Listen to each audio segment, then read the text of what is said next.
Cette année en MotoGP, il y a des pilotes dont on ne parle pas souvent et c'est le cas d'Alex Rins malheureusement qui connaît des performances assez basses cette saison. Alors est-ce que Alex Rins a encore le niveau pour la MotoGP? C'est la question qu'on va se poser aujourd'hui. On va tenter d'y répondre. N'oubliez pas de liker, partager, commenter et surtout vous abonner à la chaîne, c'est très important. Et nous, on est parti. Malheureusement pour Alex Rins, son aventure chez Yamaha tourne un petit peu au vinaigre. Il avait rejoint l'équipe japonaise l'année dernière en 2024 aux côtés de Fabio Quartararo après un léger passage chez Honda en 2023 dans l'équipe satellite LCR. Une saison très mitigée puisque un début qui avait été très bon avec une victoire notamment lors du Grand Prix des Amériques et puis surtout la grave blessure qu'il a eue lors de la course sprint du Grand Prix d'Italie 2023. Il avait eu une grosse chute, il avait dû rater quasiment toute la suite de la saison, il n'était revenu que sur quelques courses de fin de saison. Donc depuis ce jour-là, clairement Alex Rins a perdu son niveau et ensuite il est passé chez Yamaha et depuis c'est catastrophique. Il a ni la moto, ni malheureusement les aptitudes pour performer, j'ai l'impression.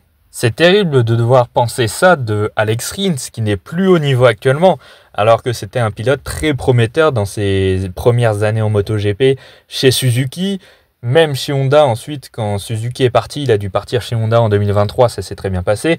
Mais voilà, depuis sa chute, ce n'est plus du tout le même Alex Rins alors qu'il n'a que 29 ans, c'est assez jeune en MotoGP. Ça reste à un âge, on va dire, dans la moyenne. Donc il aurait pu encore faire beaucoup de choses. Mais voilà, cette blessure l'a vraiment contraint physiquement. On le voit d'ailleurs dans le paddock où il boite encore aujourd'hui. Et apparemment, ce serait une blessure qu'il garderait à vie puisqu'il va boiter très longtemps encore, si ce n'est pour toujours. Donc c'est vraiment terrible ce qui lui est arrivé il y a 2 ans de cela maintenant. Parce que depuis qu'il a rejoint Yamaha, il se fait littéralement terrasser par Fabio Quartararo. Fallait s'y attendre un petit peu aussi que Quartararo soit au-dessus d'Alex Rins.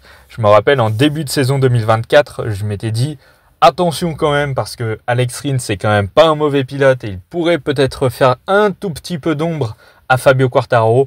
Bon, finalement, on s'est très vite aperçu qu'il était largement en dessous du pilote français.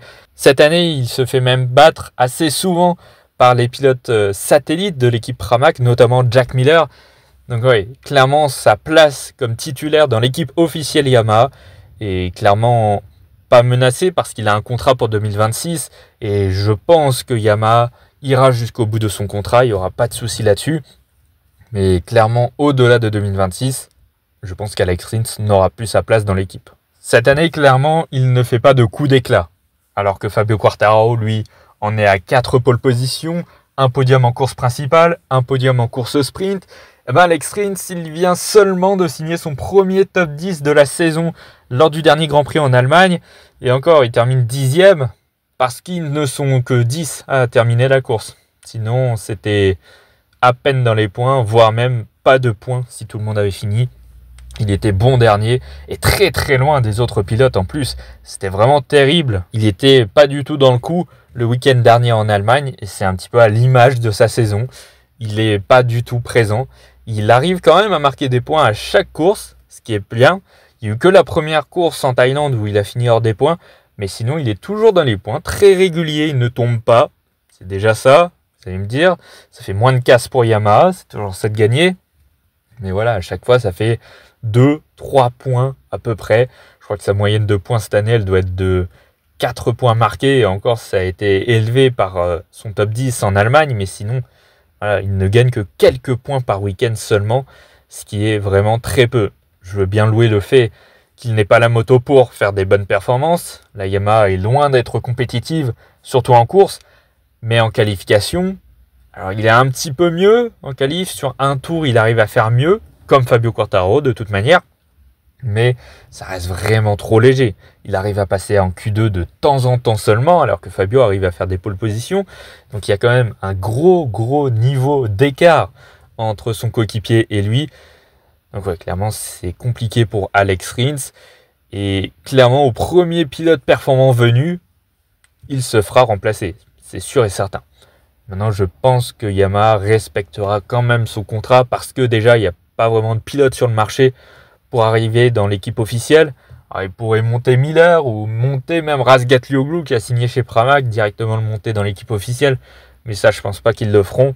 Donc, bon, pour le moment, il a encore une dernière chance. Alors déjà, la fin de saison 2025, puis surtout 2026, pour se refaire la cerise. Et au mieux, même s'il se fait virer de l'équipe Yamaha fin 2026, au moins trouver une autre équipe ou je sais pas. Mais ouais, clairement, en ce moment, c'est compliqué. Alex Rins, il est clairement dans une impasse. De ce qui se dit, mentalement, il n'y est plus, il n'y arrive plus. En même temps, quand ça fait aussi longtemps que tu te retrouves entre la 15e et la 20e place à peu près à chaque course, c'est quand même dur pour un pilote qui a gagné plusieurs courses en MotoGP, avec Suzuki notamment. Forcément, c'est très difficile après une blessure de voir que finalement, tu n'arrives plus à être au même niveau qu'avant. Pourtant, Alex Rins, à ses débuts, c'était quand même un pilote assez prometteur. Moi, je pense qu'on pouvait penser qu'il pouvait jouer un titre mondial un jour, potentiellement.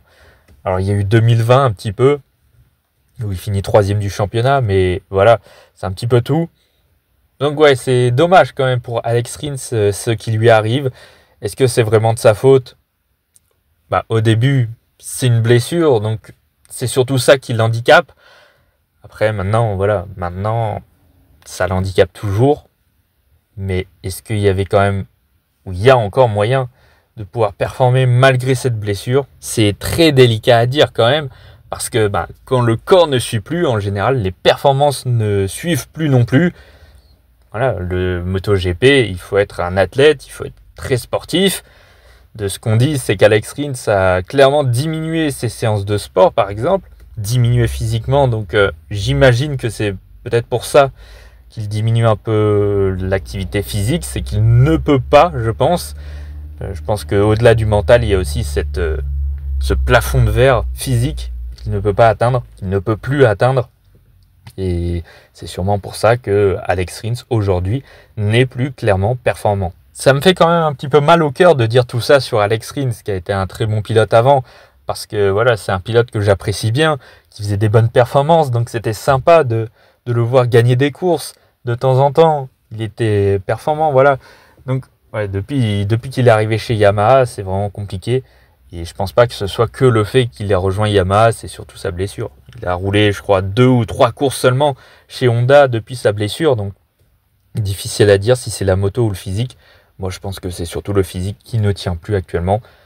On espère quand même qu'Alex Rins puisse faire encore quelques petites choses.